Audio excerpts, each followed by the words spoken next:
Bom dia a todos aí, bem-vindos a mais uma aula de Mecânica Clássica 1. Hoje a gente vai continuar o nosso estudo sobre forças centrais e vamos, como um caso particular, estudar o problema de Kepler. E como forças centrais é um tópico muito importante, eu vou começar fazendo um resumo da aula anterior, das propriedades principais de forças centrais, começando com a sua definição, inclusive, e depois discutindo aquela ideia de potencial efetivo. E como, a partir do potencial efetivo, a gente pode fazer uma discussão qualitativa e também quantitativa, mas podemos, antes de resolver algum problema, fazer uma discussão qualitativa para saber o tipo de movimento, se ele é limitado no espaço, se não é, se é circular e coisas desse tipo. Isso vai ser feito de uma forma análoga ao que foi feito no movimento unidimensional. Então, muito bem. Forças centrais, definição e propriedades fundamentais. Nós havíamos definido força central como uma força que atua tendo a sua direção sempre voltada para um certo ponto do espaço. Esse ponto seria o centro de forças. Se ele for tomado como origem, a gente vai escrever a força central como essa equação 2.1. Eu comentei aqui um pequeno abuso de linguagem, porque quando o aluno ouve a palavra força central, ele fala, aponta ali para o centro ou para fora, que pode ser uma força repulsiva, mas a componente radial da força, em princípio, poderia depender até do ângulo θ e φ, lá das coordenadas esféricas, e ela continuaria apontando sempre na mesma direção. No entanto, o nome forças centrais já é usado para forças que têm essa simetria esférica, ou seja, a componente radial da força, que é a única componente que ela tem, depende somente da distância do ponto do espaço, da posição da partícula e do centro de forças. Então, isso aqui é uma força central. Nós vimos que força central tem torque nulo, lembrando que torque, por definição, é em relação a um certo ponto base, que aqui vai ser tomado como a origem, é R vetorial F, e a gente mostrou que R vetorial F é a taxa de variação do produto vetorial de R com o momento linear.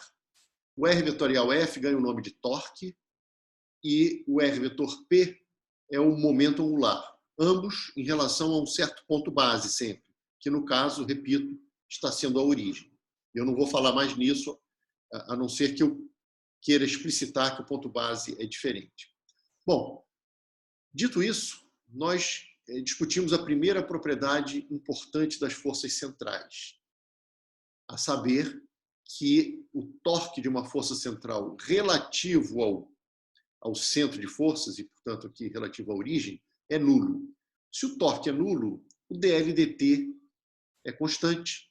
E o L, por ser R vetorial P, o L ele acaba te dando o plano do movimento. E se o L é constante, significa que não apenas o seu módulo, mas a sua direção e sentido são constantes. Com isso, o movimento, sob a ação de forças centrais, é um movimento plano. Ótimo. Se ele é um movimento plano, é razoável que a gente escolha o sistema polar de coordenadas, porque a força, a sua componente radial e única componente, depende apenas de R, então é natural que a gente escolha um sistema tipo coordenadas polares. Essa figura aqui ilustra bem o que são essas coordenadas. A gente tem aqui a origem, o eixo polar, o eixo OX, e aí, num dado ponto do espaço, que tem coordenadas cartesianas x e y, ele tem coordenadas polares R e φ. O R é a distância à origem e o φ é esse ângulo, desde o eixo OX até o vetor posição, vamos dizer aqui, daquele ponto. Então, R e φ são essas coordenadas, e a base polar, assim como nós temos a base cartesiana, o x chapéu, o y chapéu, o z chapéu, a base polar é R chapéu e φ chapéu. O R chapéu é na direção radial, apontando para fora, e o φ chapéu fazendo um ângulo de 90 graus, como está mostrado aqui na figura. Uma coisa que eu devo chamar a atenção é que, enquanto a base cartesiana Enquanto os vetores da base cartesiana são os mesmos em qualquer ponto do espaço, os vetores da base polar, dependendo dos pontos do espaço, eles são diferentes. Quando eu vario a coordenada R, o R chapéu e o φ chapéu continuam os mesmos. No entanto, se eu vario a coordenada φ, então imagine aqui esse trecho da trajetória, uma trajetória de uma partícula, no caso aqui sob a ação de uma força atrativa. À medida que ela se move ao longo de sua trajetória, o R chapéu muda, porque a direção radial está mudando, e o φ chapéu também vai mudar, porque o φ chapéu faz sempre 90 graus aqui com o R chapéu. Isso significa que o dr chapéu dφ e o dφ chapéu dφ, eles não são iguais a zero. Na verdade, na aula passada a gente mostrou que o dr chapéu dφ, ele era um vetor unitário e apontava na direção φ chapéu, porque ele está aqui, se você varia um dφ, ele muda um pouquinho a sua direção e acaba fazendo uma coisa assim, não? O R chapéu para um certo ângulo φ, o R chapéu para φ mais dφ, que seria esse ângulo, e o dr chapéu estaria nessa direção. Quando esse ângulo vai para zero, você vê que nesse triângulo isósceles, esses ângulos aqui vão para 90 graus. Então, não é difícil perceber, mas isso está até gravado na aula passada, que o dr chapéu dφ é o φ chapéu. E, de maneira totalmente análoga, o dφ chapéu dφ, reparem que agora o φ fazia um ângulo de 90 graus com R chapéu. Quando você varia um ângulo φ, você tem uma coisa assim. O φ chapéu para um certo ângulo e o φ chapéu para φ mais dφ. E o dφ vai estar aqui. Ó. E se você torna esse ângulo aqui pequenininho, tendendo a zero, você percebe que o φ chapéu não só é perpendicular ao φ chapéu, mas aponta na direção e sentido do menos R chapéu. Queria lembrá-los que sempre que um vetor tiver módulo constante, como esses vetores unitários da base polar, a variação deles só pode ser perpendicular a eles. Porque se a variação deles tivesse uma componente na direção deles, eles já não seriam vetores com módulo constante. Então, já era de se esperar que dr chapéu dφ fosse perpendicular a R chapéu e dφ chapéu dφ fosse perpendicular a φ chapéu. Por que eu estou falando tudo isso? Porque nós precisaremos escrever, ou na verdade escrevemos na aula passada, o vetor posição, a velocidade da partícula e a aceleração da partícula nessa base polar. O vetor posição é muito simples. O R chapéu foi definido de tal forma que o R seja igual a R coordenada vezes R chapéu. Quando a gente deriva em relação ao tempo, velocidade é dr dt. Aceleração é dv dt, portanto d2r dt2. Então, quando a gente deriva em relação ao tempo, nós temos aqui derivada de um produto, temos a derivada do primeiro pelo segundo, que está aqui, ó, R ponto pelo segundo, mais primeiro, que é esse Rzinho aqui, pela derivada do segundo. Como a derivada é temporal, a gente fez uma regra da cadeia.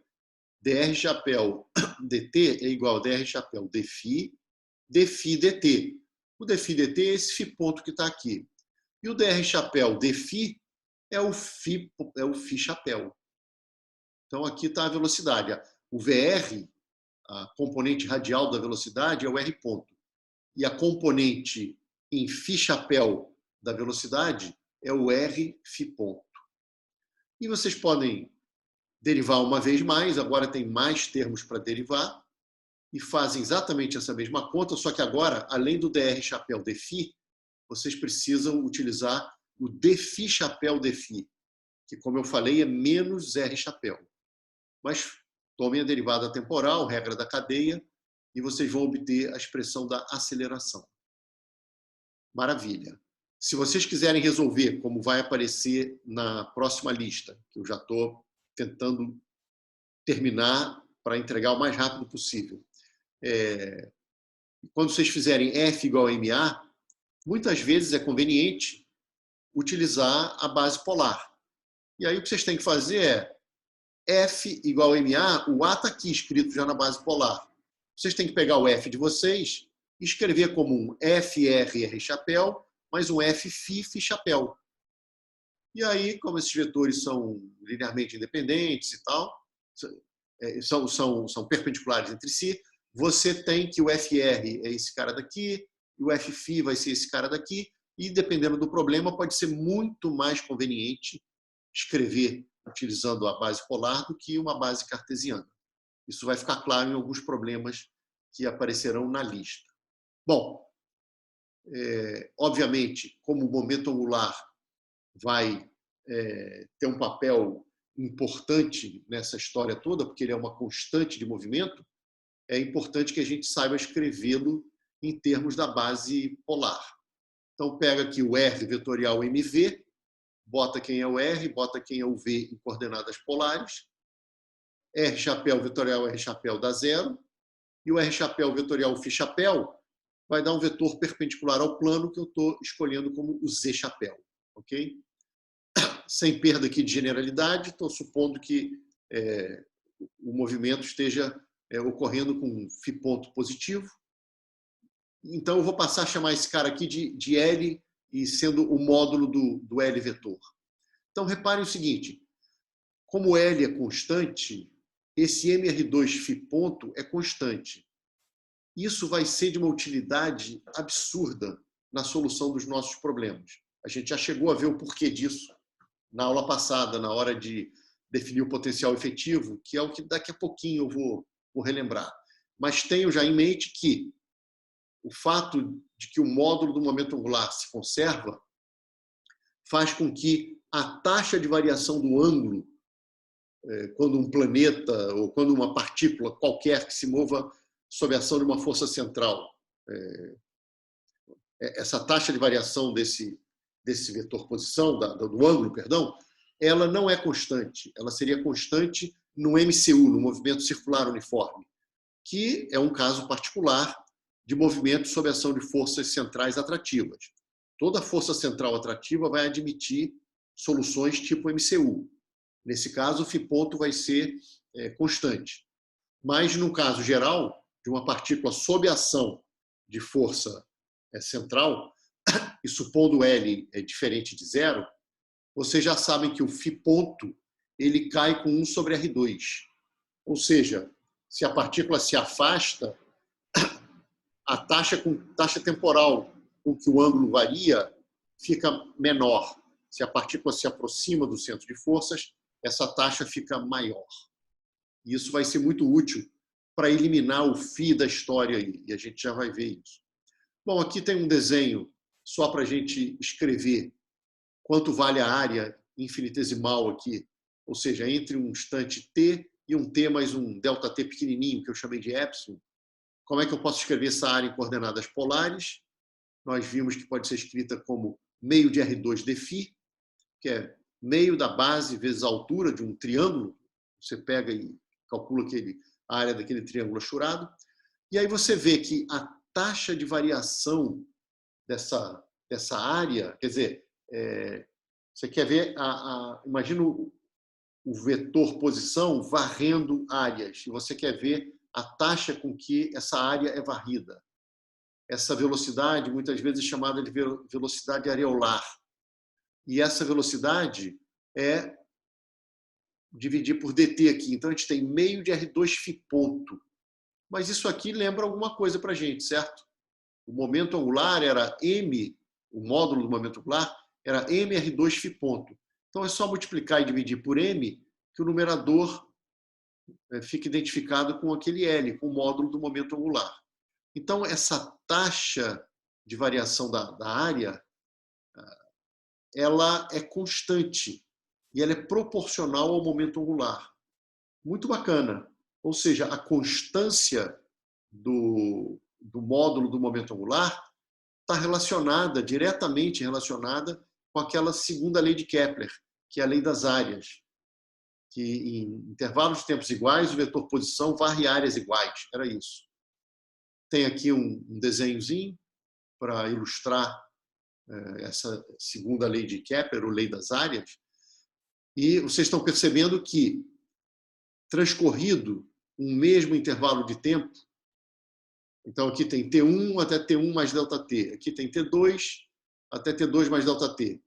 Se em T1 a partícula estava mais próxima do centro de forças do que em T2, para que as áreas varridas sejam iguais, o ΔΦ aqui é menorzinho. Então, o ΔΦ2 é menor do que o ΔΦ1, para que a área churada aqui, quando a partícula está mais longe, seja igual à área churada nesse outro triângulo, quando ela está mais próxima. Então, isso aqui é a lei das áreas, ok? E vocês acabaram de perceber que ela decorre diretamente da constância do módulo do momento angular. A constância da direção do momento angular é o movimento ser plano, ocorrer num plano. E vamos dizer assim, o sentido do momento angular ser sempre o mesmo é que o giro da partícula está sempre no mesmo sentido, tá certo? Bom, isso foi uma propriedade aí das forças centrais, que foi a constância do momento angular relativa ao centro de forças, e nós vimos algumas consequências disso. Uma delas foi a lei das áreas. A primeira foi que o movimento era plano, depois a gente viu que valia a lei das áreas, ok? Uma outra propriedade fundamental é que toda força central é conservativa. O que significa conservativa para a gente? Significa que o trabalho realizado entre dois pontos, os pontos A e B, esse trabalho independe do caminho e só depende desses pontos inicial e final. Ora, se ele independe do caminho e só depende dos pontos A e B, é porque existe uma função que vai ser importante para a gente, chamada energia potencial, que muitas vezes, por abuso de linguagem, eu vou chamar de potencial. É muito comum nos livros a gente falar a palavra potencial para a energia potencial. Mas o que eu queria dizer é que, se essa integral de linha, se o trabalho dessa força só depende dos pontos extremos, você pode definir uma função que associa a cada ponto do espaço um valor. E de tal maneira que a diferença dessa função entre dois pontos nos dá exatamente aquele trabalho. E isso pode ser feito. Como? Dessa forma aqui. Você define uma função U de tal forma que a diferença dessa função U nos extremos é dada por essa integral que é o trabalho. Aqui apareceu esse menos porque eu botei o B menos o A. Se você trocar o B e o A de lugar aqui nos limites de integração, esse menos vai desaparecer. E aí volta a ficar totalmente análogo à maneira como eu escrevia isso lá em uma dimensão. Mas é a mesma definição, só que aqui é em 3 dimensões. Notem que, enquanto em uma dimensão bastava que a força fosse uma função de x, porque aí a gente descobria qual era a função u cuja derivada dava ela e tudo mais, e no caso, se ela só depende de x, a integral entre a e b vai dar sempre o mesmo valor, porque não tem outro caminho entre a e b, porque você estava ao longo do eixo OX. Então, enquanto em uma dimensão, movimentos ao longo do eixo OX, bastava que a força dependesse da posição ali do x para que ela fosse uma força conservativa, em mais dimensões isso não é verdade. A nossa definição continua sendo o trabalho independer do caminho, mas agora, como tem vários caminhos, não basta que a força dependa da posição, tá certo? Pois bem, é claro que a gente pode fazer a mesma coisa, escolher um padrão, e aí a gente poderia pegar o ponto A como ponto padrão, o U do ponto padrão a gente escolhe como 0, e o ponto padrão a gente vai escolher de forma conveniente. Então, como eu sempre gosto de falar, na gravitação, quando você leva em conta que a força é inversa do quadrado e tudo mais, é conveniente você escolher esse ponto padrão quando os dois corpos estão infinitamente afastados. Já, se você está discutindo o movimento de projéteis e coisas do gênero, você está numa região do espaço, quer dizer, O movimento ocorre numa região do espaço onde você pode desprezar a variação do campo gravitacional terrestre. Nesse caso, é conveniente escolher o ponto padrão quando a partícula está no chão, encostada na superfície da Terra. No sistema massa-mola, é conveniente escolher quando a mola não está nem distendida nem comprimida, e assim por diante. Então, o padrão você escolhe de forma conveniente. E o U no padrão, ele é zero, tá certo? Dessa forma, você teria uma expressão para o U numa posição genérica. Aqui, dada a força, você consegue o U, escolhendo lá o ponto padrão. Mas, dado o U, para você ter a força, é só você pegar isso aqui para um trechinho infinitesimal, que você acaba tendo essa expressão, que o du é menos F escalar dr, e aí com aquela nossa definição de gradiente, vocês percebem que o F é menos grade de U. No caso de funções que só dependem de R, você vai ter que o F de R é menos du dr, e isso aqui já é o gradiente em coordenadas polares, porque a função U só depende de R, não depende de φ, ok? Bom, e aí a gente sabe que quando só realizam trabalho forças conservativas, a gente pode fazer aquela mesma brincadeira de usar o teorema do trabalho e energia cinética e a gente chega na conservação da energia. Isso a gente fez já em aulas anteriores. Então, a gente tem o seguinte, uma outra característica de força central é que, por ser conservativa, a energia mecânica lá da partícula sob a ação da força central, dada por energia cinética mais energia potencial, ela é uma constante de movimento. E por constante de movimento, quero lembrá-los que é uma função que depende das posições e velocidade da partícula, mas que ao longo de um movimento possível, ou seja, um movimento que satisfaça a segunda lei de Newton, permanece constante no tempo. Isso não significa que cada termo aqui permaneça constante no tempo, não. A soma deles, quer dizer, de cinética mais potencial, é que fica constante ao longo de uma função movimento possível. E, em princípio, para funções de movimento diferentes, você tem constantes diferentes. É claro que você pode ter algumas situações em que a constante é a mesma, ou seja, pega um movimento de projéteis e você pode, a partir de uma mesma altura, lançar com a mesma velocidade em módulo, mas em direções diferentes. Vocês terão funções de movimento diferentes, porém a mesma energia. Tá? Mas, em princípio, você, para cada função movimento, tem uma energia diferente, mas que poderia ser a mesma em alguns casos. O importante aqui é o seguinte, nós vamos introduzir a ideia de energia potencial efetiva, e a ideia, deixa eu ver se aparece aqui. Bom, a ideia é um pouco aproveitar tudo que nós discutimos exaustivamente em movimentos unidimensionais. E o que foi discutido exaustivamente? Foi o seguinte, a gente utilizou muito mais a conservação da energia do que a própria segunda lei para obter as funções de movimento. Ou seja, em vez de integrarmos duas vezes no tempo, resolvendo a equação, a segunda lei de Newton, que é uma equação diferencial de segunda ordem no tempo, nós partimos, no caso de forças conservativas, nós partimos da conservação da energia. Por quê? Porque nessa expressão só aparece derivada primeira. Ah, está ao quadrado, tudo bem, complica um pouquinho, mas extrai a raiz e tudo mais, você só tem que integrar uma vez. É porque a lei da conservação da energia já é uma integral do movimento. Para você demonstrá-la, você precisou integrar, falar de trabalho, teorema do trabalho, energia cinética e tudo mais. Então, você já tinha dado um passo sem perceber na solução do seu problema. Por isso é que, a partir da conservação da energia, nós isolávamos a energia cinética, extraíamos aqui a raiz quadrada e podíamos, então, reduzir o problema a resolver uma integração, que às vezes é muito complicado. Vocês viram que na prova apareceu uma integração bastante chatinha lá. Eu botei lá valores das integrais e tudo mais.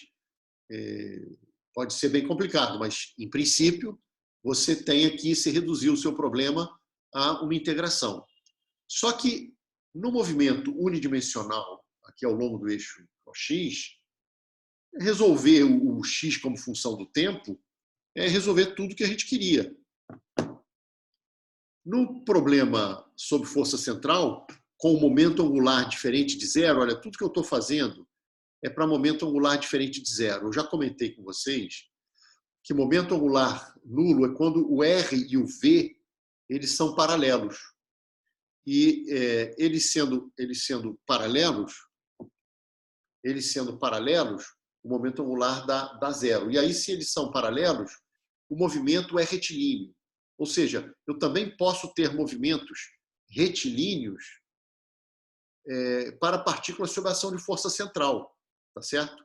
Basta abandonar uma partícula ou lançar uma velocidade inicial que tenha direção do centro de forças. Pode ser apontando para o centro ou para fora. Nesse caso, o movimento é realmente unidimensional. E vocês poderiam até botar o eixo OX nessa direção e teriam exatamente esse probleminha aqui, que foi até o que a gente fez na prova. No fundo, foi isso. Era a Terra com lei da gravitação, inverso do quadrado, só que era um movimento unidimensional, porque ele foi um movimento com L igual a zero. Eu não falei nada disso lá, eu simplesmente dei as condições iniciais, de modo que o movimento já ocorresse no eixo OX. Tá? Mas aqui, o nosso movimento ocorre num plano. Você tem R como função do tempo e φ como função do tempo. Encontrar o movimento é encontrar o R e o φ como função do movimento. Se nós estivermos interessados só na trajetória, que é o que vai acontecer na aula de hoje, a gente pode tentar eliminar o tempo e tentar obter o R como função de φ. Ou seja, eu não sei, para um dado instante, onde a partícula estará, mas eu sei que se ela está num certo ângulo, qual é a distância dela à origem. E aí eu consigo traçar a trajetória, que é o que a gente vai fazer no caso do problema de Kepler, hoje ainda na aula. Nós hoje vamos chegar nas soluções não temporais, mas nas órbitas possíveis para o movimento sob a ação da força de Kepler. Mas, voltando aqui, eu queria dizer o seguinte: o movimento é bidimensional. Agora, que tal se eu primeiro resolver o movimento radial? Será que existe uma maneira de eu resolver esse movimento radial? Porque se eu conseguir resolver o movimento radial, eu posso voltar nessa relação aqui dada pelo momento angular. Desculpem voltar assim e tal. Se eu descobrir quem é o R como função do tempo, eu boto essa função do tempo aqui e eu integro no tempo para ter o φ de t. Então, eu tenho um caminho para resolver um problema sob a ação de força central, que é tentar primeiro encontrar o R como função do tempo, depois eu boto aqui e tenho o φ como função do tempo. É uma boa estratégia, complicada. Em geral, a gente nem vai fazer assim. Nós vamos evitar soluções temporais. E vocês já perceberam que a solução temporal pode ficar muito complicada, porque se na prova, no caso unidimensional, já ficou aquela coisa com arco tangente, com não sei o quê, imagina num caso genérico. Inverter aquela solução da prova, aquilo é uma equação transcendental. Você tem o t como função do x ali, mas para escrever o x como função do t já era, porque tem x dentro de tangente, x fora de tangente, é terrível. Então, as soluções temporais, mesmo para o problema de Kepler, já são soluções bem complicadas. Em geral, a gente faz isso, elimina o tempo e vai brincar como R de φ, R como função de φ. Pois bem, e como que a gente faz isso? Tentando imitar o que a gente fez para uma dimensão. Ora, vamos, como eu falei, tentar analisar o movimento radial. Legal. Então, eu venho nessa equação da energia e eu isolo um meio de mr ponto quadrado. Assim como eu isolei lá no movimento unidimensional, meio de mx ponto quadrado. Beleza. Só que aqui é um pouco mais complicado. passa esses caras para o outro lado. Legal. Então, passei. Está aqui. Ó. O meio de MR ponto ficou isolado. Ele ficou E, só que em vez de ficar só E menos o U, esse U é o U do problema. Se for o problema de Kepler, esse U que está aqui é menos K sobre R. O K seria lá G, o Gzão, né, a constante da gravitação, Mzão, Mzinho. Mzão do Sol, por exemplo, o Mzinho lá do planeta. Não é só E menos U, porque a energia cinética tinha um termo dado por esse cara daqui. Mas como eu quero isolar só a parte radial, o meio de MR ponto quadrado, esse termo foi lá para o outro lado. Só que, felizmente, o φ ponto ele pode ser escrito somente em termos de R. Olha que coisa maravilhosa. Isso vem da constância do módulo do momento angular. Porque o L era mr2 φ ponto, e o L é constante. Então, φ ponto é L sobre mr2. Puxa, que maravilha! Eu boto isso aqui, ó. E ao colocar aqui, vai aparecer um L2 em cima, um M2 embaixo com M em cima da M embaixo, um R4 embaixo com R2 em cima da R2 embaixo, e sobra esse doisinho lá embaixo. Então, esse camarada daqui é L2 mais 2MR2. E este cara, esta quantidade que está entre parênteses, ela desempenha o papel totalmente análogo ao que o U de X, olha aqui, ó, o U de X aqui tem um papel, por exemplo, encontrar os pontos de retorno, era encontrar quando que esse cara daqui se anula. Eram as raízes da equação E igual a U de X. Essas raízes nos davam os pontos de retorno. E num poço de potencial, por exemplo, a gente encontrava os pontos de retorno, dado uma energia, e o movimento era oscilante entre esses pontos de retorno. Só que no movimento unidimensional, no ponto de retorno, o x ponto é zero. E como o movimento é em x, a velocidade da partícula é zero nesse ponto. Aqui, o ponto de retorno seria quando o R ponto é zero, ou seja, quando o E é igual ao que está entre parênteses aqui. Ó.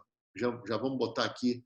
Eu defini essa quantidade como U efetivo, porque ele é que efetivamente me dará o movimento do R de T, de uma maneira análoga ao que o U de X fazia nessa equação.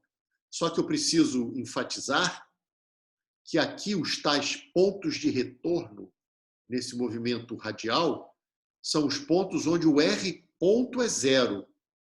Mas R ponto ser zero significa deixou de se afastar e vai começar a se aproximar, ou deixou de se aproximar e vai começar a se afastar.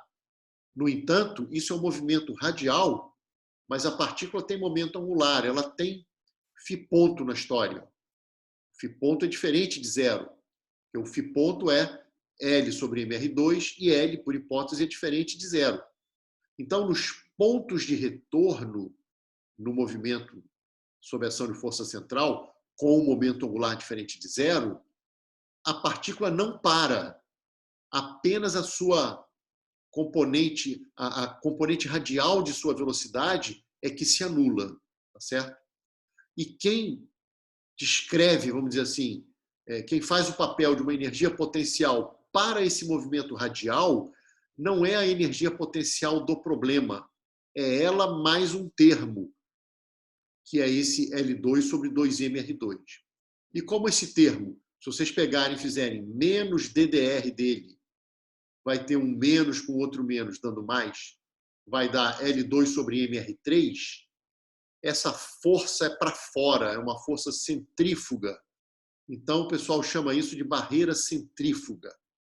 E isso vai desempenhar um papel muito importante, não só no contexto da física clássica, nos movimentos sob ação de força central, como também nas soluções em mecânica quântica de problemas feito o átomo de hidrogênio, que é um elétron sob ação da força central do núcleo. Isso aí vai ter um papel importante, esse termo centrífugo que está aqui. Então, é como se... eu comentei isso com vocês. É como se vocês, olhando para um planeta, quisessem acompanhar. Imagine que vocês pusessem um telescópio que ficasse girando junto com o planeta, tá certo? Esse giro não vai ser uma velocidade angular constante. Por quê? Porque o planeta se afasta e se aproxima. Tudo bem que as órbitas são muito próximas das circulares, mas são elípticas. Ele se afasta e se aproxima. E como ele se afasta e se aproxima, e o φ ponto ele é inversamente proporcional ao R2, então você tem que girar o teu telescópio com velocidades angulares ali diferentes, tá certo? Mas se você fizesse isso, você ficaria vendo só um vai e vem lá dos planetas. Esse vai e vem é descrito por essa equação daqui. Só que é como se fosse um movimento unidimensional na direção radial, mas quem faz o papel da energia potencial para descrever esse vai e vem, ou um só vai ou um só vem, depende da força, você pode ter um colapso no centro de forças, ou pode ter a partícula se afastando para sempre, ou pode ter movimentos limitados, como vão ser quase a grande maioria dos movimentos que a gente vai estudar. Pois bem, então, dúvida até aqui, gente? Eu acabei de introduzir, ou de relembrar, o tal do potencial efetivo, e eu vou, talvez seja legal deixar essa figura aqui na tela, porque eu vou fazer uma discussão dos movimentos, uma discussão qualitativa, baseada no potencial efetivo. Mas se alguém tiver dúvida, pode perguntar à vontade, enquanto eu vou bebendo água aqui. Bom, então, como todo mundo aí está aparentemente acompanhando, vamos para cá. Eu peguei e fiz um desenho meio genérico. Eu fiz um desenho em que tinha um poço e que depois ia sintoticamente aqui para zero, porque isso aqui já me permite fazer uma discussão de movimento circular, movimento limitado, e movimento limitado e movimento ilimitado. Agora, eu botei um desenho que, por coincidência, mas até não por coincidência, ele vai ser basicamente o desenho do U efetivo no problema de Kepler. Porque o que era o problema de Kepler? Era o U de R, não o efetivo. A energia potencial gravitacional é menos K sobre R, porque menos grade disso é que dá a força inversa do quadrado, o atrativo, esse papo todo. Então, o U de R do problema de Kepler é menos K sobre R. Agora, o U efetivo, ele é o U do problema mais esse termo centrífugo, que vai com o inverso do quadrado. Ora, se aqui vocês puserem menos K sobre R, então vocês vão ter um cara que está negativo, tem outro que está positivo. O positivo cai mais rápido. Então, para distâncias grandes, quem domina é o U de Kepler. Para distâncias curtas, embora o 1 sobre R2 caia mais rapidamente, ele também sobe, ele também diverge mais rapidamente à medida que o R vai para zero. Então, para distâncias curtas, ganha 1 sobre R2. Por isso é que, no caso de Kepler, quando vocês desenharem, para resolverem exercícios e tudo mais, desenharem o U efetivo do Kepler, vocês vão desenhar uma coisa parecida com o que está aqui nesse gráfico. Mas, repito, aqui não é necessariamente o U de Kepler, o U efetivo do problema de Kepler. Mas ele vai ser um desenho igualzinho a esse daqui, ok? Bom, então vamos analisar algumas coisas.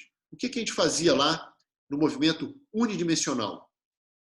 Antes de resolvermos a integral e chegarmos na função movimento, a gente podia fazer uma análise qualitativa do problema. E era muito bacana, a gente dava as energias possíveis e para uma dada energia a gente analisava se aquele movimento era limitado, oscilante ou não, isso lá em movimento unidimensional. Vamos fazer a mesma coisa para cá, mas lembrando que isso é apenas um movimento radial. Lembre-se que o planeta está lá orbitando, ok? Pois bem, para começar, quais são as energias possíveis para o problema? Ora, as energias possíveis, elas vêm de nós impormos que meio de mr ponto quadrado é uma quantidade não negativa. Então, E tem que ser sempre maior ou igual ao U efetivo. Isso que está aqui vai me dizer quais são as regiões possíveis para movimentos, ok? Então, a gente vem aqui no nosso gráfico e já sabe que não pode ter energia menor do que, com valores menores do que esse E0. Porque para energia menor do que E0, você teria meio de mr ponto quadrado negativo, e isso não faz sentido. Então, a menor energia para um movimento possível é tangenciando esse fundo do poço. Botei um outro valor aqui, entre essa energia negativa E0 e 0. É um caso em que tem 2 pontos de retorno, que eu chamei de RP e RA, e depois botei um outro exemplo em que a energia está positiva e tem apenas um ponto de retorno. Bom, então vamos lá. Quando a gente vem aqui, por exemplo, para esse E1, o que significam essas interseções? As interseções significam que o R ponto é 0 nesses pontos RP e RA, porque o E está sendo igual ao U efetivo. E o E menos o U efetivo era o meio de R ponto ao quadrado.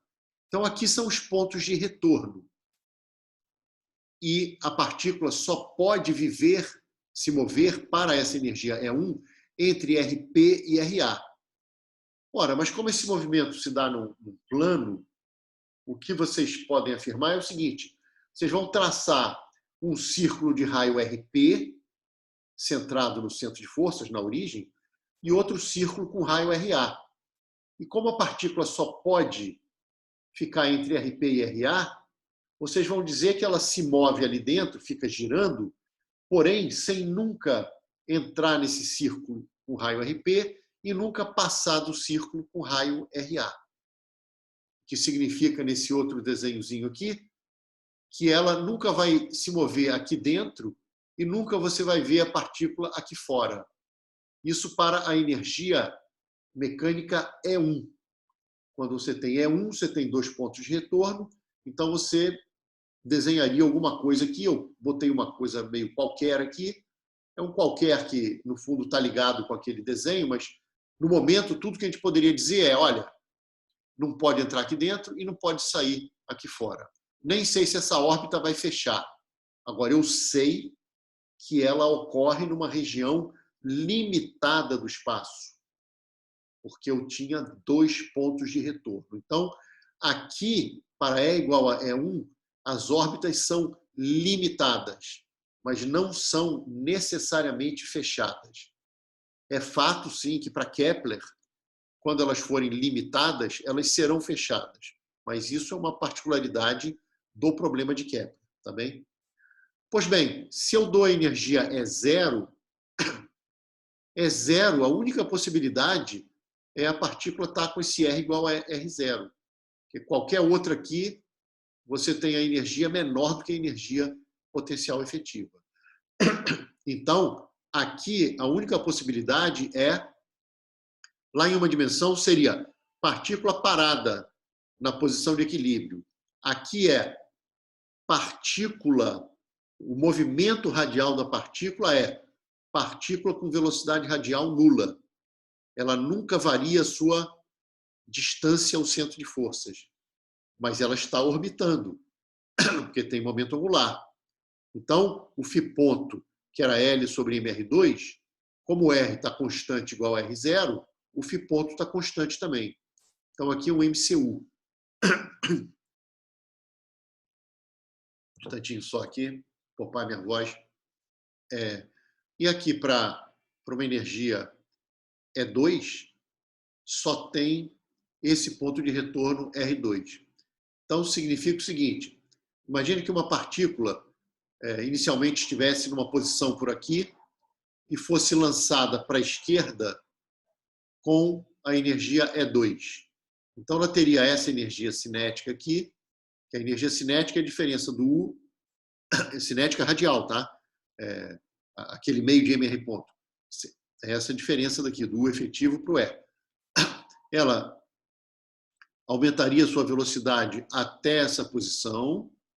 A partir daqui, ela começa a diminuir a sua velocidade radial, até que quando ela chega no ponto R2, ela para de se aproximar.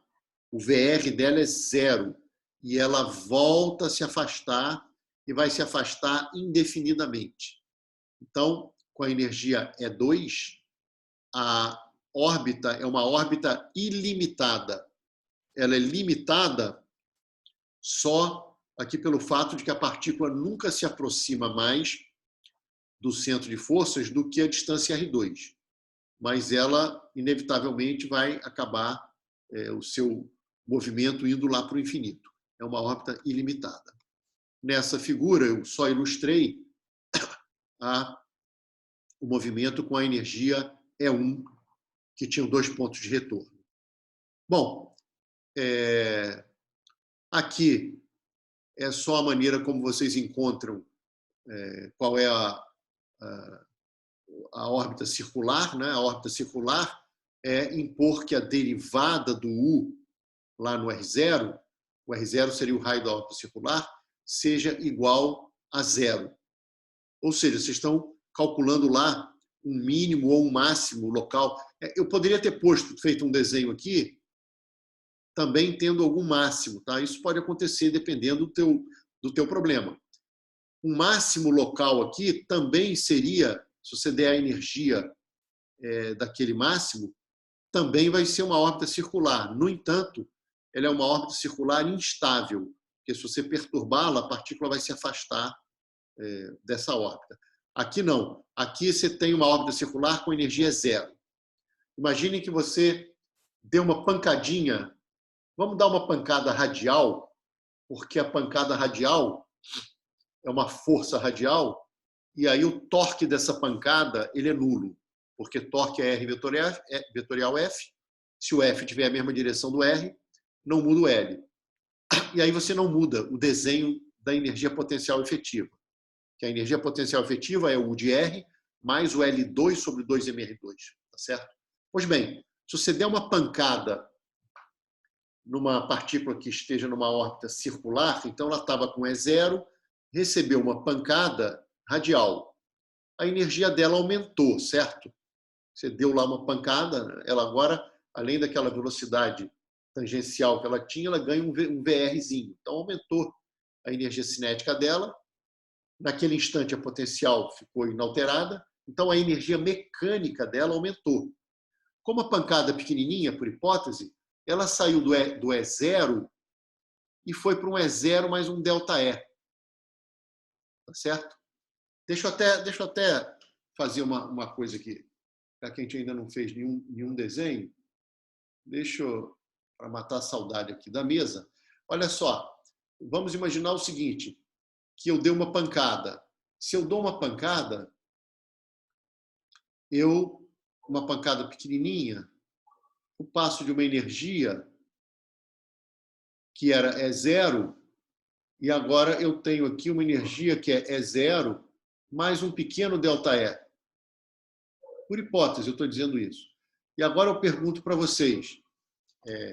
Laura está aí na plateia?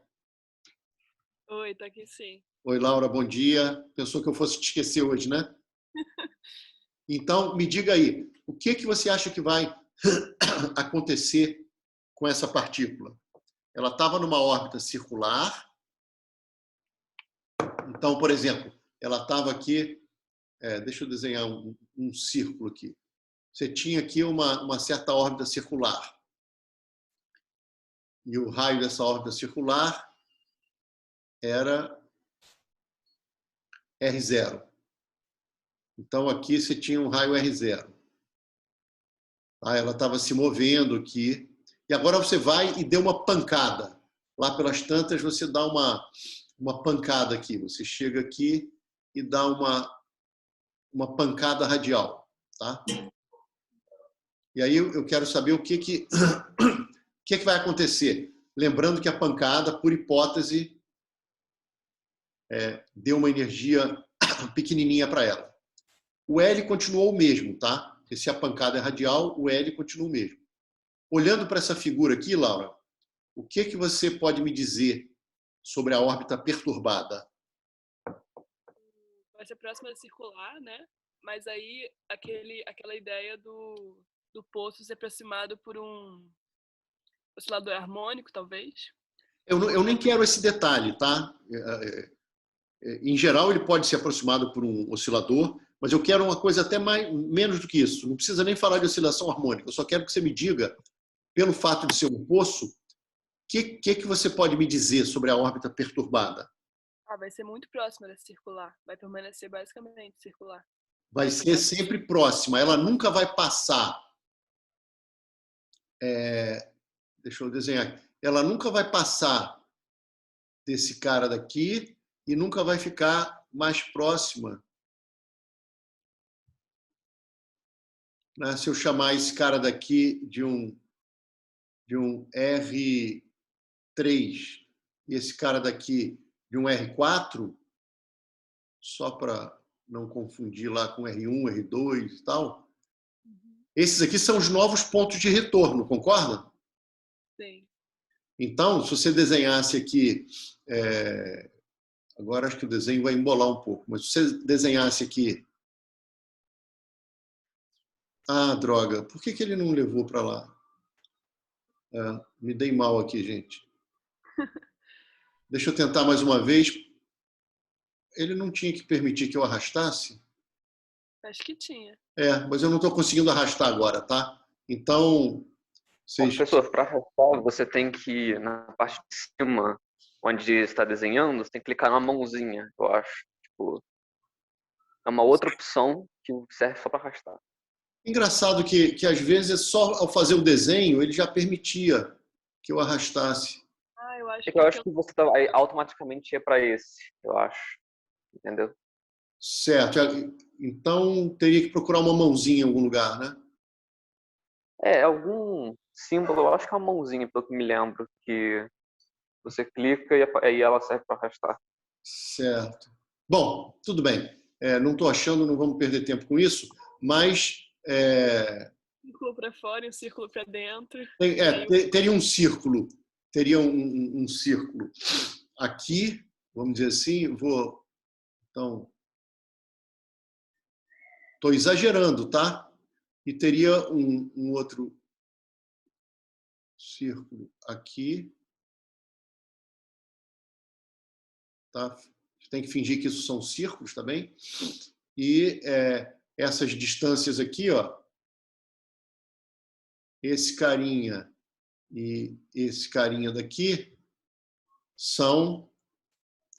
Né, esse cara daqui é o R3 e esse cara daqui é o R4.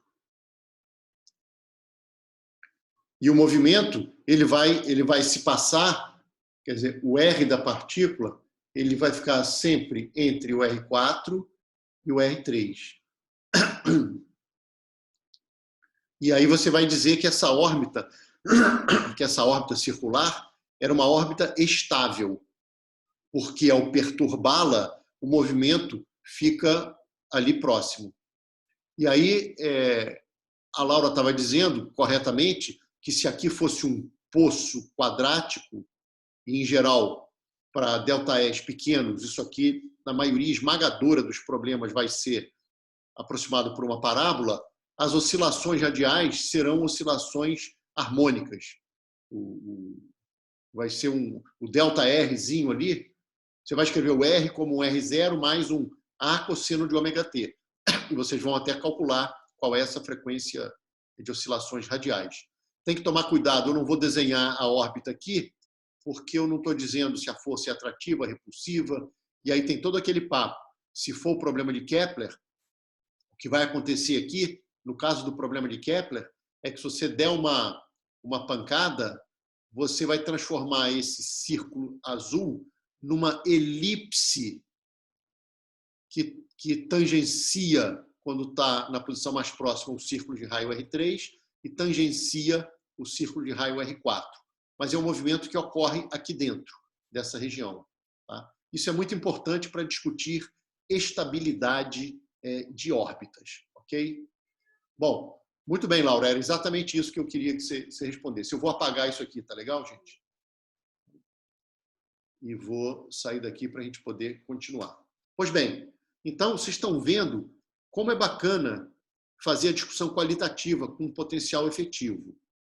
Agora o problema é mais rico porque o movimento não é só unidimensional. Ele tem uma parte radial e tem uma parte em φ também, que o cara está orbitando.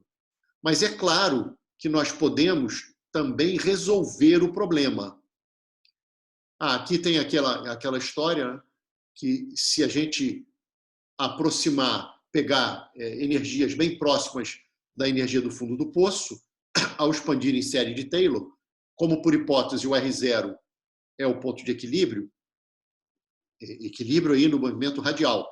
Não tem a derivada primeira, e se a derivada segunda for diferente de zero, tem o que a Laura falou, o movimento fica sendo harmônico.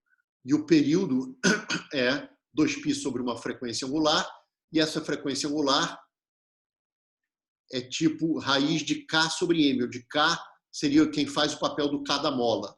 Quem faz o papel do K da mola é a derivada segunda do potencial efetivo.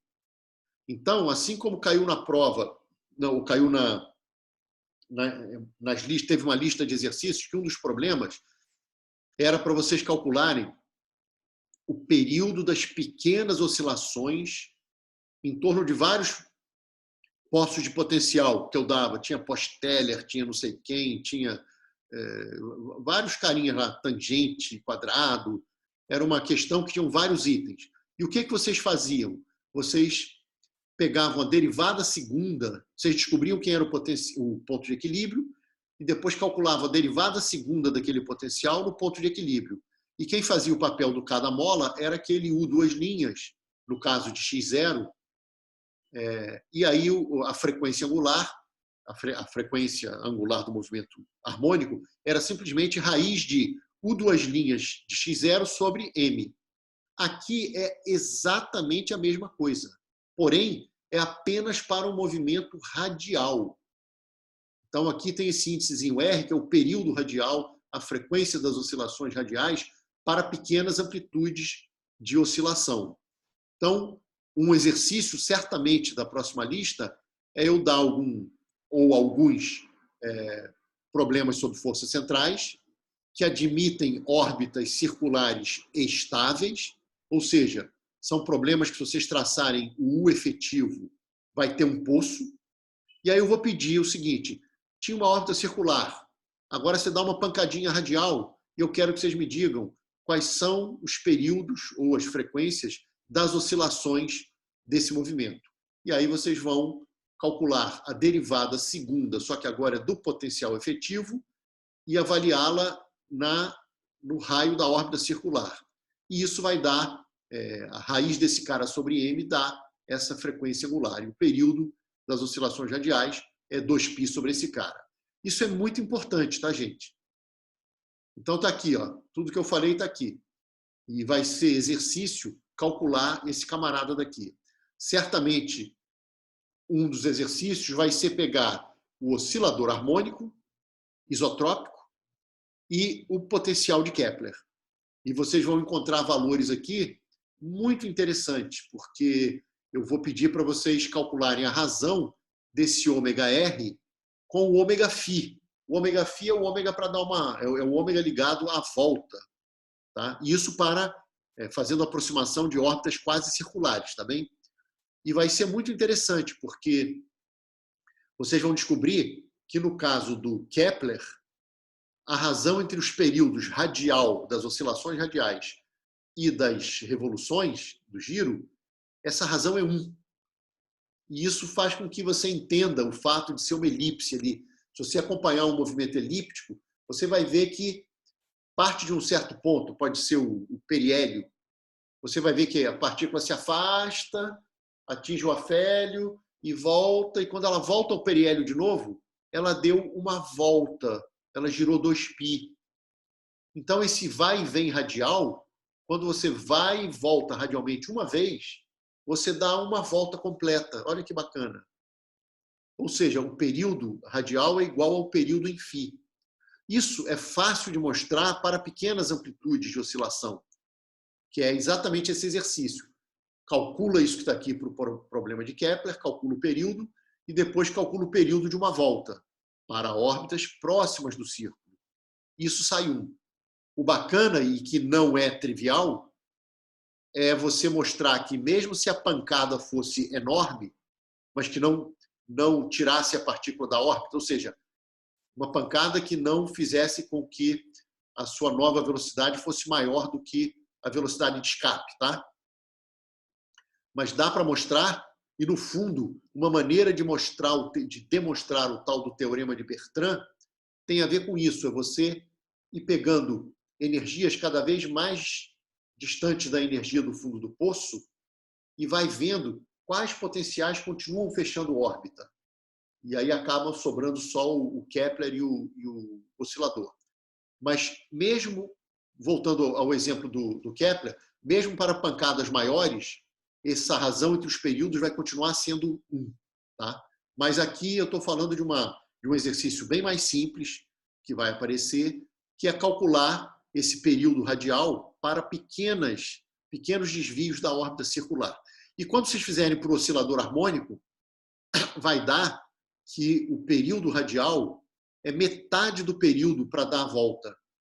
Isso está ligado com o fato de que as elipses das trajetórias sob a ação de um oscilador harmônico bidimensional, elas têm o centro de forças no centro geométrico da elipse, e não como no caso de Kepler, que é num dos focos.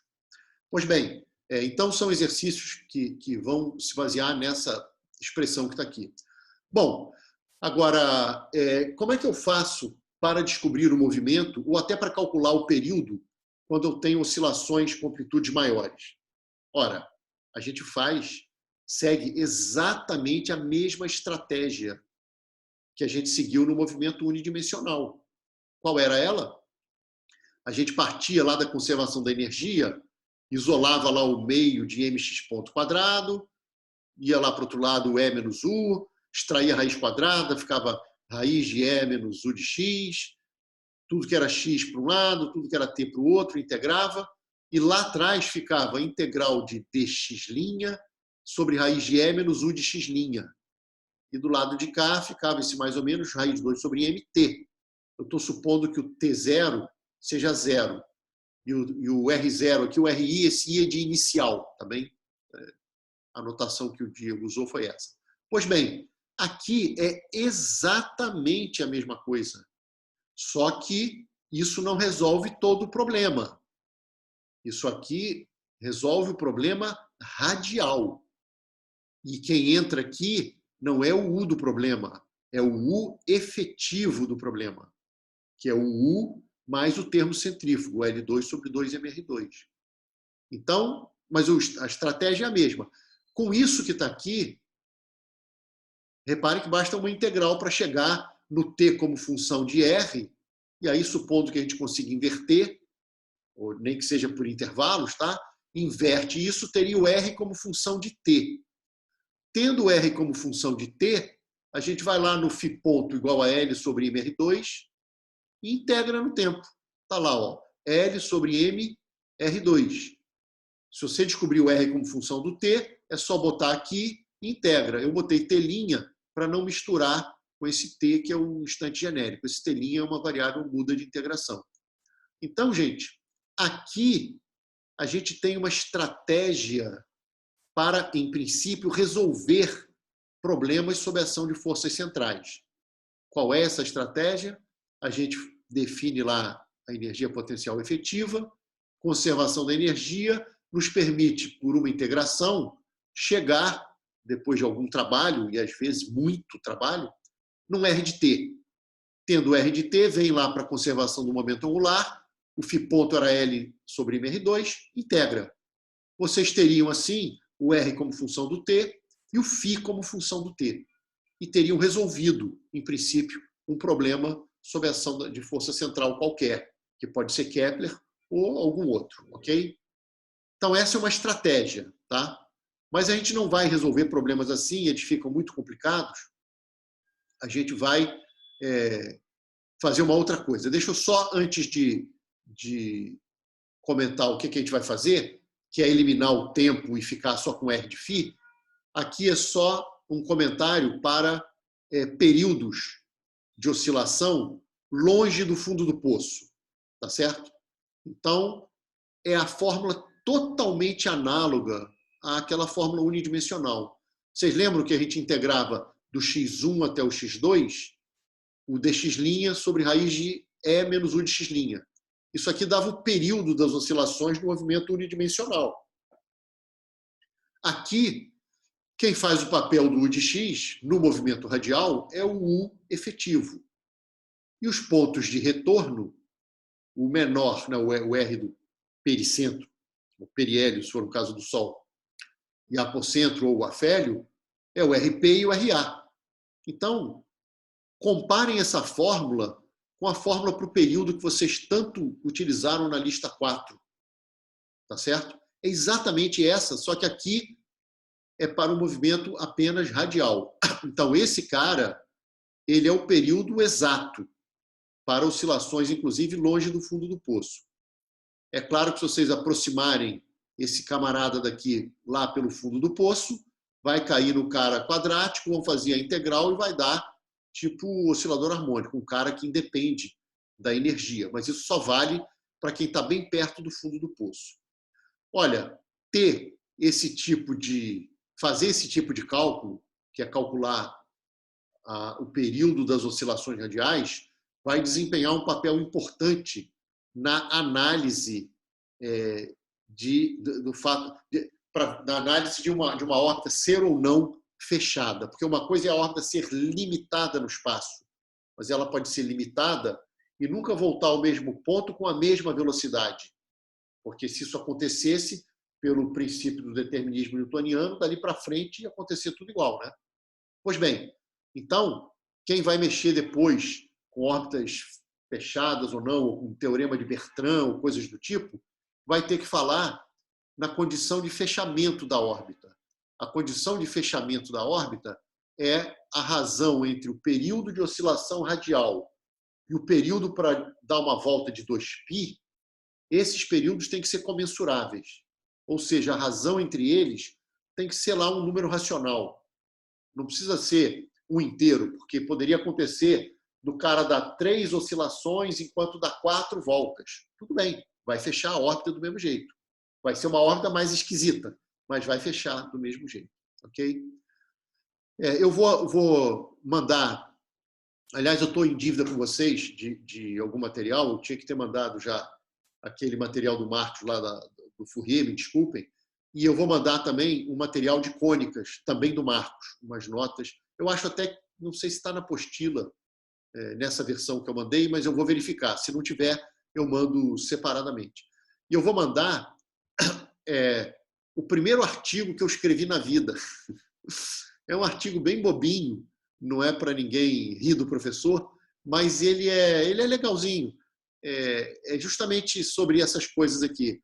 Eu pego potenciais centrais, dou uma pancadinha pequena, e aí eu pergunto, eu exijo que as órbitas ligeiramente perturbadas, que elas fechem. Então, eu obrigo essa condição e eu vejo se isso já restringe os potenciais. E aí eu descubro que, ao forçar essa condição, eu já tenho uma restrição, não é qualquer potencial que vai satisfazer isso que está aqui, embora eles ainda sejam infinitos potenciais. Tá? Ou seja, para você chegar no teorema de Bertrand, você teria que pegar pancadas cada vez maiores e mostrar que eles se restringem somente ao oscilador e ao Kepler. Mas nesse primeiro artigo que eu escrevi na vida, eu faço só uma coisa bem simples e eu desenho órbitas onde esses caras têm uns números um pouco diferentes e aparecem lá umas órbitas curiosas. Então, eu vou mandar esse artigo para vocês lerem. Bom, isso foi um comentário sobre fechamento de órbitas. E agora eu quero mostrar uma maneira de de resolver o problema eliminando o tempo da história, tá bem? Caramba, 9h40. Bom, então agora é o seguinte, gente. A gente tinha uma expressão da conservação da energia, que era energia igual a meio de m r ponto quadrado mais o U efetivo. Já estou trabalhando agora com o U efetivo, porque o U efetivo era juntar o U com aquela parte do meio de mr2 φ ponto, né, quadrado, e aí a gente substituía o φ ponto pelo L sobre mr2 e tudo mais. Só que o que eu vou fazer é o seguinte, naquela expressão da conservação da energia, eu vou tentar eliminar o tempo da história. E como é que eu faço isso? Gente, daqui para frente, para conseguir chegar pelo menos em algum lugar razoável na aula de hoje, eu vou deixar algumas passagens para vocês pensarem ou fazerem de hoje para amanhã, podem tirar dúvida amanhã comigo, tá bem? Ou na próxima aula de quinta também, mas algumas passagens puramente matemáticas eu não vou fazer para a gente ganhar um pouquinho de tempo, tá? Mas eu vou passar a ideia e eu quero que vocês entendam a ideia e tirem dúvida. Então, olha só, eu tinha energia mecânica que era meio de mr ponto quadrado mais o U de R. Só que onde tem o R ponto, que é o dr dt, eu resolvi fazer dr dφ dφ dt. Por que eu fiz isso? Porque o meu φ ponto ele é função só de R. E aí eu tiro o tempo da história, porque o meu U efetivo ele era só função de R. Ele era o U de R mais o L2 sobre 2mr2. Então, ao escrever dr dt com essa regra da cadeia, dr dφ dφ dt, e onde tem φ ponto, eu substituo por L sobre mr2, quando eu jogo na conservação da energia, eu tenho essa expressão que está aqui. E essa expressão que está aqui não tem mais tempo e só envolve a derivada primeira, embora esteja ao quadrado, não tem problema, mas é a derivada primeira do R em relação a φ. Ora, o que significa isso? Que eu posso passar esse cara para lá, passar esse cara para lá, tudo que tem R para um lado, tudo que tem φ para o outro, e integrar. Então, essa equação me permite, passa o cara para lá, tudo que tem R vai para um, extrai a raiz quadrada, e aí, claro, tem dois sinais, e aí vai depender se o cara está se aproximando ou está se afastando à medida que o φ aumenta. Mas isso depende lá do problema em consideração, da condição inicial. Tá? Então, aqui eu peguei um dos sinais só para passar para vocês a estratégia. E eu quero que vocês entendam que, primeiro, posso eliminar o tempo dessa maneira. Alguém tem dúvida aqui? Foi só a regra da cadeia mais o φ ponto L sobre mr2. Aí botei lá no meio de mr ponto quadrado. E agora eu percebi que eu posso fazer aquela mesma brincadeira de isola esse termo, extrai a raiz quadrada para ficar dr dφ, e aí tudo que tem R passa para um lado, tudo que tem φ, o dφ passa para o outro. A integral integra. Integral do dφ do instante inicial ao instante genérico é o φ menos o φi. O φi é o φ inicial e o φ é o φ genérico da partícula no instante genérico. E a integral no R ficou do RI, que era a distância inicial do centro de forças, até um R genérico. Por isso que aqui está o R'. Isso aqui, gente, é a mesma ideia lá do meio de m x ponto quadrado igual a E menos U de x, extrai a raiz, passa tudo que tem x para um lado, para o outro e integra. Só que aqui eu estou fazendo isso. Repare que anteriormente, na aula de hoje, eu fiz a mesma coisa com o tempo, né? Então, eu tinha feito com o tempo, e está aqui, ó. Quando eu fiz com o tempo, olha aqui, ó. Eu fiz com o tempo, passei para um lado, para o outro, integrei, fiz com o tempo. Eu estou fazendo a mesma brincadeira, só que em vez de fazer com o tempo, eu não quero. Eu descobri que é complicado depois tentar resolver aqueles caras com o tempo. Então, onde tem dr dt, eu fiz essa regra da cadeia e eliminei o φ ponto com esse L sobre mr2. E aí, chego na equação 39, passo para lá, extraio a raiz e chego na equação 240. Gente, alguma dúvida? Porque a gente vai resolver essa equação daqui para Kepler, tá bem? E vão ter várias outras contas que eu vou pular, mas eu quero que a estratégia esteja clara na cabeça de vocês. Alguém não entendeu a equação 240? Como é que chega nela? Laura, tudo bem? Em nome da turma? Tudo bem, eu já vi, né, isso. Pois é, mas... Gente, quem tiver dúvida, me pergunta aqui, tá? Bom, então, resolver a 240, vamos supor que você encontre, bote aqui, é problema de Kepler? Bota aqui o U efetivo do Kepler, que é o U de Kepler mais o L2 sobre 2mR2. Faz essa integral vai ser uma função de R, porque está aqui o R, ó. Então, aqui você tem o φ como função de R. Vamos supor que você consiga inverter. Você tem o R como função do φ. Isso aqui já me dá a equação polar da órbita.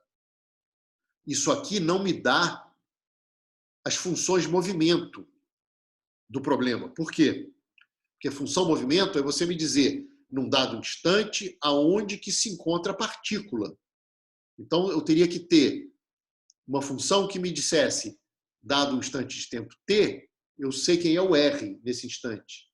Seria uma função φr, o R como φr de t. E dado um instante t, saber quem é o φ para aquele instante. Eu não tenho isso, mas eu tenho o R como função de φ. Eu já conseguiria traçar a trajetória, as trajetórias possíveis do problema de Kepler se eu resolver isso aqui para o problema de Kepler. Então, esta equação 240 é uma equação super interessante que vocês podem usá-la para encontrar as soluções, mas soluções não no sentido função-movimento, no sentido órbitas possíveis, de qualquer problema central. Se é Kepler, bota o U efetivo de Kepler. Se é oscilador harmônico, bota o U efetivo do oscilador harmônico. Se é um cara com 1 sobre R3, um sei lá o quê, bota ele aqui, faz a conta e você vai ter esse cara daí. Inclusive, isso que está aqui vale, lá no caso de Kepler, inclusive para os casos que vão dar órbitas tipo espalhamento, órbitas não limitadas, vai depender do valor do E que apareça aqui. Bom, então, se todo mundo entendeu esse cara daqui, se vocês quiserem saber o ângulo entre um pericentro e um apocentro, é só você botar aqui o R do pericentro, o R do apocentro, que vocês vão ter esse cara que eu chamei de delta φ-PA. É o ângulo entre, no caso de uma órbita de Kepler, que vocês já sabem que é uma elipse, por causa lá das leis de Kepler, todo mundo já ouviu falar, né, que a primeira lei diz que as órbitas são elípticas e tal. Você tem que a distância angular do periélio para o afélio é exatamente π. E assim por diante. Vocês podem calcular essa distância entre um pericentro e um apocentro consecutivo, simplesmente botando aqui os limites adequados. Maravilha. Isso aqui também pode ser importante na discussão de fechamento de órbita. Tá? Enfim, depois a gente pode discutir isso. Aqui é só uma demonstração de que o tempo para você ir de um pericentro a um apocentro, quer dizer, o tempo gasto quando a partícula está na posição mais próxima do centro de forças até a posição mais distante, é o mesmo tempo gasto para ela vir da mais distante para a mais próxima. Como era esperado, né?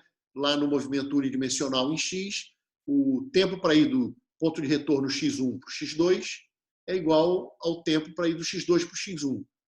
Aqui é a mesma coisa, só que estaria ligado com o cara radial. E a gente não está falando de tempo, está falando de ângulo, porque a gente eliminou o tempo. Mas é fácil mostrar isso que está aqui. Bom, então, gente, agora eu vou aplicar esta equação ao problema de Kepler. E eu vou pular muitas passagens, mas são passagens que não são difíceis, porque são coisas do tipo uma certa mudança de variáveis e completar quadrado. Tá? Então, eu vou deixar para vocês fazerem essas contas depois. Então, aqui, não se preocupem com passagem matemática, se preocupem com o que foi feito. Se vocês não entenderem o que foi feito, por favor, me perguntem. Mas a continha toda, a gente gastaria um tempo para ficar fazendo um algebrismo de abrir quadrado e verificar que cancela ou não cancela. Isso eu pediria para vocês verificarem em casa e a gente pode tirar dúvida disso nas próximas aulas, não tem problema nenhum. O que eu quero é o seguinte, que vocês entendam como que se resolve um problema de forças centrais, quando eu quero apenas as órbitas e não as funções de movimento, a partir desta equação. E para quem ainda não se convenceu muito dessa equação, ela veio da conservação da energia, onde no meio de mr ponto quadrado, eu apenas eliminei o tempo da história usando que o φ ponto é L sobre mr2. Então, eu parti da conservação da energia, eliminei o tempo. E aí aqui foi só, passa para um lado, passa para o outro, extrai a raiz e integra. Tem essa expressão. E agora o que eu vou fazer é pegar o potencial de Kepler e botar aqui dentro. Ora, o potencial de Kepler, ele é menos K sobre R. Então, aqui dentro, eu tenho que botar o menos K sobre R' e tenho que botar o mais L2 sobre 2M R' quadrado. E é isso que eu vou fazer. Aqui tem R', aqui tem R' quadrado.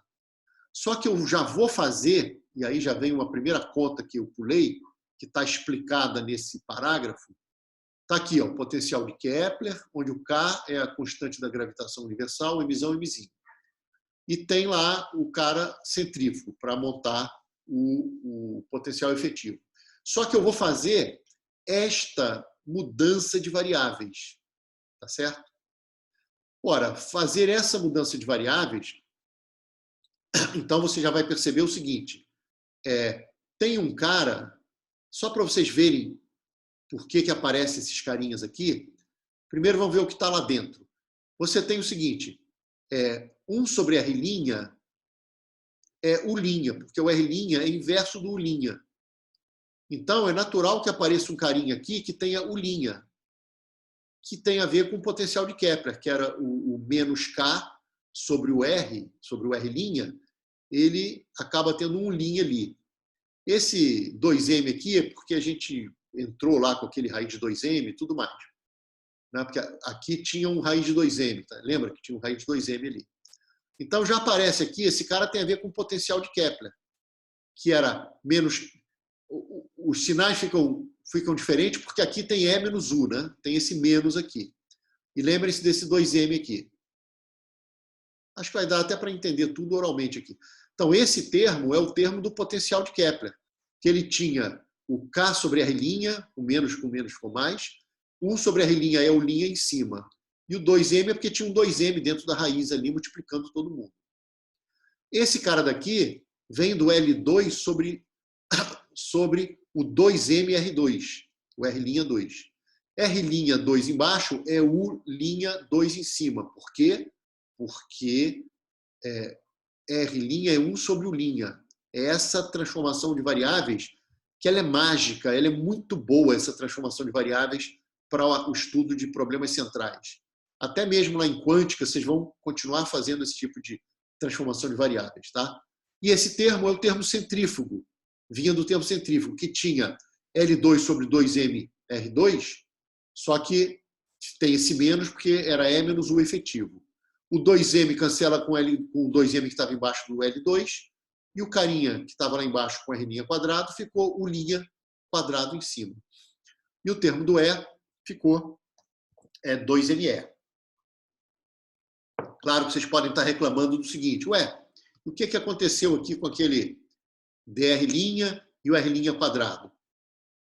É só vocês pegarem, diferenciarem aqui, o dr' é menos 1 sobre U' quadrado de U'. Só que 1 sobre U' quadrado é R' quadrado em cima. Quando passa para o outro lado, fica embaixo. Então, basicamente, o dr' sobre r' vira um menos dU', entendeu? Então, tem o menos e o dU'. Pronto. Então, aquela equação que eu pedi para todo mundo fazer perguntas se não tivesse entendido, e se alguém não entendeu, por favor, pergunta agora de novo, mas se alguém não quiser perguntar agora e ainda tiver dúvida, olha a demonstração dela, que ela é muito importante, ela é válida para qualquer potencial central. Só que agora eu estou botando Kepler aqui dentro. Eu quero resolver Kepler. Botei o efetivo de Kepler. E já estou dizendo o seguinte, olha, façam essa transformação de variáveis. Ela é muito boa. E ela é tão boa que vocês já perceberam o que aconteceu. Sumiu aquele R' tem um dU' aqui. Claro que agora os limites são entre o U inicial e o U genérico, mas sabendo quem é o U de φ, o R é 1 sobre U. Então, beleza, é só voltar para trás. Pois bem, reparem que aqui ficou quadrático. Se isso ficou quadrático, eu posso completar quadrado aqui. Então, daqui para cá, da primeira para a segunda linha, é só o tal do completar quadrado. Quem quiser, simplesmente faça de trás para frente. Mostre que o que está escrito aqui é exatamente o que está na linha anterior, desde que esse epsilon seja dado por essa expressão aqui. Tá? Foi uma maneira diferente de escrever aquele denominador. Por enquanto, esse epsilon é apenas uma constante, tá? Adimensional. É raiz quadrada de 1 mais esses caras todos aqui. Energia, momento angular, aquele K que aparece na força de Kepler, o K sobre R2, né? Ou na energia, no menos K sobre R. Pois bem, então, aqui tem quadrático, linear e termo independente. Aqui tem alguém ao quadrado, abre, tem um cara linear, abre, e tem um cara independente. E que você mostra que é apenas um rearranjo, uma maneira esperta de escrever. Por que ela é esperta? Porque aparece alguém ao quadrado. E quando a gente tem integrais assim de alguém ao quadrado, eu vou fazer uma transformação de variáveis que eu vou pegar esse camarada que está aqui, esse U' menos mk sobre L2, e eu vou dizer que ele é essa constante que está aqui, vezes um seno ou um cosseno de um ângulo. Porque aí vai ficar a constante ao quadrado em evidência, fica 1 menos cosseno ao quadrado, que sai como seno. E lá em cima, a diferencial do cosseno dá menos seno. Então, cancela e a integral fica trivial. Então, completar o quadrado aqui foi só para escrever de uma maneira fácil para a gente olhar e falar, agora essa integral é simples. É só pegar esse cara daqui, o U' menos mk sobre L2, e dizer que ele é essa constante mkε sobre L2, vezes um cosseno, nem sei o que eu botei aqui. Está aqui, ó. Deixa eu ver se dá para botar no mesmo espaço aqui. Vai ficar muito pequenininho, né? Tá vendo aqui, ó? A gente quer escolher esse cara como sendo mkε sobre L2 cosseno de uma variável que eu chamei de alfa'. Porque quando eu puser elevar esse cara ao quadrado, fica essa constante ao quadrado que sai fora, tirando o quadrado dela, e fica 1 menos cosseno quadrado. 1 menos cosseno quadrado, raiz quadrada, seno, cancela com aquele seno e fica uma integral de alfa'. Alfa' de um alfa inicial até um alfa. Claro que eu tenho que saber voltar para trás, mas está aqui a relação para voltar para o U, e o U é 1 sobre R. Tá? Então, quando a gente integra, a gente tem essa expressão que está aqui. Φ menos φ inicial de um lado, alfa menos alfa inicial do outro. Eu passo esse alfa aí para o lado de lá, e aí tudo que eu tenho que fazer é utilizar esse cara que está aqui. Tá? Que o U menos esse cara é essa constante vezes cosseno do alfa. E o alfa é esse φ menos φi menos alfa i. Então, quando eu faço isso, eu tenho lá, ó, O U menos aquele cara, lembrem-se que o U é inverso de R. Então, o U menos aquele cara está aqui, a transformação está aqui. Ó. O U menos esse cara é essa constante vezes o cosseno do alfa. Então, U menos esse cara é essa constante vezes o cosseno do alfa. E o alfa foi fruto aqui dessa integração. O alfa é o φ menos mais esses camaradas daqui. Tá? Lembre-se que eu estou querendo o R como função de φ. Esses outros caras são constantes de integrações que têm a ver com escolhas, tem a ver com posição inicial, a própria escolha do eixo. Então, por exemplo, eu não perco nenhuma generalidade simplesmente pegando esses caras aqui e botando para zero. Isso aqui vai apenas dizer aonde que eu estou escolhendo o meu eixo polar. Por exemplo, se eu escolho essas constantes aqui como zero, quer dizer, o αi menos o φi como sendo zero, eu tenho uma simetria em torno do eixo polar, porque cosseno de φ é uma função par. Eu não estou perdendo nenhuma generalidade, eu estou apenas escolhendo o meu eixo polar no eixo de simetria da órbita. Tá? Se eu não fizesse isso, essa órbita ia ficar girada e o eixo de simetria dela seria em torno de um outro ângulo. Mas ela não deixaria de ser uma elipse, uma hipérbole, uma parábola ou um círculo, como a gente vai ver. Então, eu sei que tem passagens aqui, mas são passagens simples, podem demorar aí algumas linhas, mas são passagens simples. Recapitulando, porque agora eu vou fazer o resumo final da aula ali, porque a gente vai chegar nas famosas cônicas, tá? Então, recapitulando esse finalzinho, nós partimos desta equação, que é uma equação genérica, repito, ela é uma equação genérica que relaciona R com φ para qualquer potencial central, em particular para o potencial de Kepler. Quando nós pusemos o potencial de Kepler, ou seja, o potencial efetivo de Kepler, e fizemos essa transformação de coordenadas, caiu numa integral, que ficou bem mais simples, porque ficou tudo quadrático, e aí eu só reescrevi aqui embaixo, completando o quadrado. E ao completar quadrado, já ficou assim, bastante sugestiva qual é a transformação de variáveis que a gente deve fazer. Nós resolvemos essa integral por transformações trigonométricas, que foi essa daqui, como vocês já fizeram, com menos constantes para atrapalhar o visual, mas é exatamente o que vocês já fizeram várias vezes no próprio curso, até em Física 1 mesmo. E, ao fazerem essa integral, dá para essa variável alfa, linha, né, que agora integrou de alfa inicial ao alfa genérico, você relaciona ela com o φ. Ela é o φ mais umas constantes ali.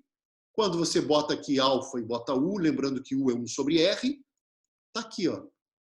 1 sobre r, que era o u menos esse cara, essa constante vezes o cosseno do alfa, mas o alfa, pela nossa integral, ficou φ mais alfaí menos φi. E aí eu escolho isso como zero, sem perda nenhuma de generalidade. Eu repito, isso é escolher o eixo polar como um eixo de simetria da órbita e escrevo a órbita, né? Eu só passo para um lado, para o outro, e passo o R para cima e tal, e vocês reescrevem a equação 50 como a equação 51. E a equação 51 é, por definição, e eu vou passar essa... São umas notas do Marcos Vinícius de definição de cônicas em e vocês vão ver que isso que está aqui é a equação polar de uma cônica, e dependendo do valor desse epsilon, você vai ter um círculo, uma elipse, uma parábola ou uma hipérbole. Queria só chamar a atenção para vocês do seguinte: se o epsilon for zero, o R não depende de φ. Então, movimento circular. Se o epsilon estiver entre 0 e 1, como o cosseno tem módulo máximo 1, se o epsilon estiver entre 0 e 1, o denominador nunca se anula. Tá? Porque mesmo quando o cosseno é menos 1, o epsilon sendo menor do que 1, o denominador não se anula. Ele pode ficar bem pequeno e o R ficar bem grande, mas ele não se anula. Nesse caso, vocês vão ver que as órbitas são, bom, elas são limitadas, porque se o denominador não se anula, significa que o R nunca fica infinito, ele está sempre finito, tá certo? Então, a órbita é limitada. E essas órbitas limitadas serão as órbitas elípticas. Está aqui, ó. O epsilon entre 0 e 1 da órbita elíptica. O epsilon igual a 0 da órbita circular, e o 0 corresponde a essa energia. Não sei se vocês lembram que aquele Ezinho estava relacionado com energia, com momento angular, e esse epsilonzinho ele é chamado de excentricidade da órbita, da cônica. O epsilon para 0 é circular, o epsilon entre 0 e 1 dá para ver que ela é finita, então ela é limitada. Vocês vão ver que isso corresponde à órbita elíptica. Quando o epsilon vai para 1, começa a ter a possibilidade do R ir para infinito. Quando o epsilon é exatamente 1, a energia é 0, se jogar lá naquela fórmula anterior. E a energia 0 vai dar o que se chama de uma órbita parabólica. E para épsilons maiores do que 1, também esse cara se anula, mas ele se anula inclusive com assíntotas, porque o epsilon sendo maior do que 1 tem um cosseno de um certo φ que vai anular esse cara. Então você vai ter as hipérboles, as trajetórias hiperbólicas, que a gente em algum momento vai falar, porque eu também vou falar de espalhamento, no caso de força inversa do quadrado, para falar um pouco de espalhamento Rutherford e calcular seções de choque de espalhamento. Isso também vai ser assunto do nosso curso. Isso não está na tese do Diego. Aí a gente volta para a apostila e fala um pouquinho de espalhamento. Então, gente, eu acho que aqui é um ótimo ponto para eu parar. Nós chegamos nas cônicas, nas órbitas possíveis para o problema de Kepler. E como que nós chegamos nelas? Nós chegamos integrando uma única vez, porque nós partimos de uma integral do movimento, que já foi a conservação da energia. Nós partimos dessa equação aqui, ó, que já era a conservação da energia escrita de uma maneira esperta, na qual nós eliminamos o tempo da história. Mas nós precisamos integrar uma única vez e obtivemos φ como função de R ou R como função de φ. E fazendo isso para o problema de Kepler, nós encontramos todas as órbitas possíveis para o problema de Kepler. E isso pode ser feito de uma outra maneira, que é o que a gente vai ver na sequência, na próxima aula teórica que a gente tiver. A gente pode fazer, em vez de partir da conservação da energia, a gente pode voltar atrás e fazer a mesma brincadeira de eliminar o tempo e tudo mais, mas para a equação tipo F igual a ma, lá na equação de força, na equação de Newton, vamos dizer assim. E aí nós obteremos uma equação de segunda ordem, porque no F igual a ma tem derivada segunda temporal. Mas a gente pode eliminar o tempo aí usando novamente a constância do módulo do momento angular. O φ ponto é L sobre mr2. Isso vai nos levar a uma equação que eu vou discutir com calma, mas vai nos levar a uma equação muito bacana, que eu chamo de equação de Binet, mas na literatura pouca gente chama de equação de Binet, que é essa equação que está aqui, onde esse U é 1 sobre R. Esse U continua sendo uma ótima mudança de variável aí. A gente vai demonstrar a equação 55, e essa equação, gente, ela é bem genérica também. É para qualquer força central. F, e onde tem o R, você bota 1 sobre U. E olha que coisa bacana aqui. O lado esquerdo dessa equação é uma coisa tipo oscilador harmônico, né? Derivada segunda mais a função, né? E do lado direito tem um camarada que vai depender da força em consideração. Quero só chamar a atenção para vocês que no caso da força de Kepler, você tem 1 sobre R2. Mas 1 sobre R2 é o 2 em cima. E esse o 2 de cima cancela com o 2 de baixo. E aí essa tal equação que eu vou demonstrar na próxima aula, para o problema de Kepler, ela é trivial. Porque é um oscilador harmônico com frequência angular 1 e um termo constante do lado direito. E essa equação é muito bacana para várias coisas. E a gente pode analisar órbitas planetárias a partir dessa equação também. Então, nós temos dois caminhos. Um que eu mostrei e fiz até um exemplo que foi o problema de Kepler, e outro que eu vou mostrar na próxima aula, que é a partir dessa tal equação, que eu chamei de equação de Binet, e que a gente vai mostrar na próxima aula.